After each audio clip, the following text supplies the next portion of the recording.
বসুন এখানে প্লিজ, বসুন বসুন। খুব নোংরা পোশাক পরে আছেন। ওই দামি সোফায় বসবেন?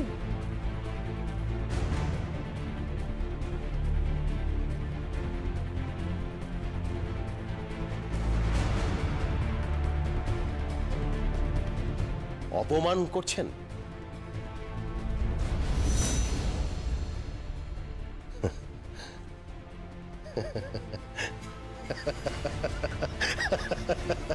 আচ্ছা, আমি যদি এখন এই সোফাতে না বসে মাটিতে মেঝেতে বসে পড়ি তাহলে কি আপনার মান বাড়বে?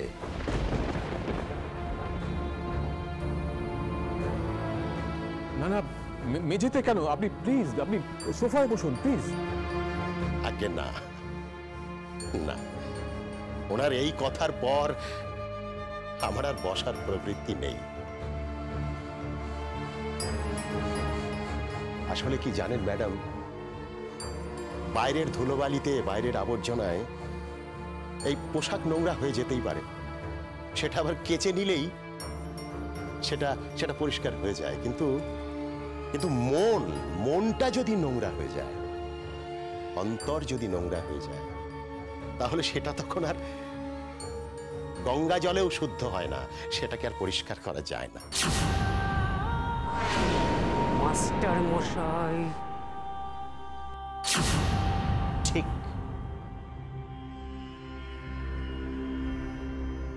একদম ঠিকঠাক শব্দ উচ্চারণ করেছেন, মাস্টার মশাই। মুখ দিয়ে যাকে মাস্টার মশাই বলছেন তার কাছ থেকে শিক্ষা নিন, মানুষকে মানুষ গণ্য করুন।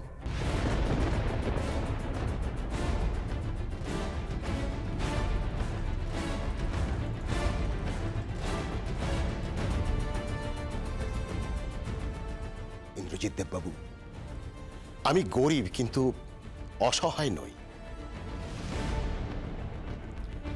খুব কষ্ট করে সংসার চালাই, কিন্তু হাত পেতে নয়। হ্যাঁ, আমি যে কারণে এখানে এসেছিলাম,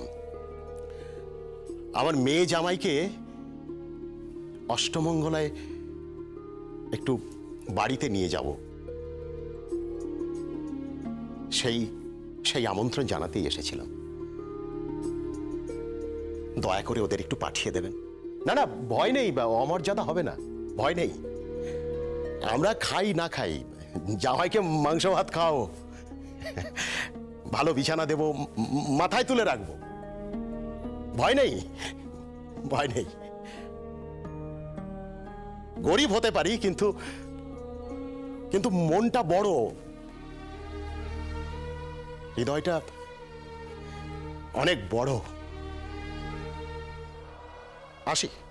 আরে একটু বসুন, চা খেয়ে যান প্লিজ। এই শুনুন, একটু চা খেয়ে যান প্লিজ। না,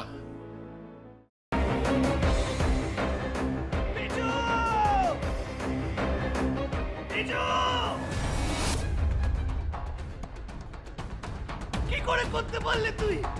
ও তোর বৌদি হয়, তুই আমার ভাই হোস।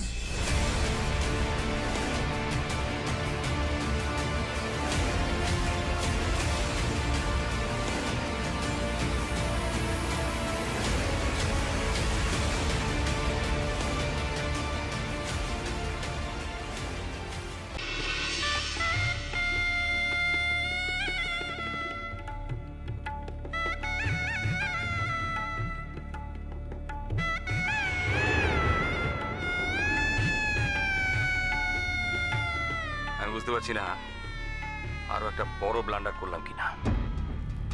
কি বড় মামু? আমি ওদের 20 লাখ টাকা দিয়ে দিয়েছি। সে কি কথা? কেন? তোমার কিন্তু কথা ছিল এই কথাটা 5 কান না করার। যাই বাবা, তাড়াতাড়ি বজরংবলীর পূজাটা দিয়েছি। আমি লাড্ডু না দিলে তো বজরংবলীর ব্রেকফাস্টই খাওয়া হবে না। আরে বাবা, এবার তো কোল থেকে নামাও। ও হ্যাঁ হ্যাঁ, আর যা বললাম মনে রেখো।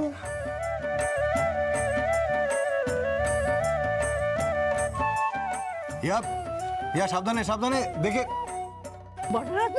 আমরা চেষ্টা করছি যাতে ওকে যত তাড়াতাড়ি সম্ভব। জোর দিয়ে বলতে পারেন কি ওকে জীবিত অবস্থায় পাওয়া যাবে?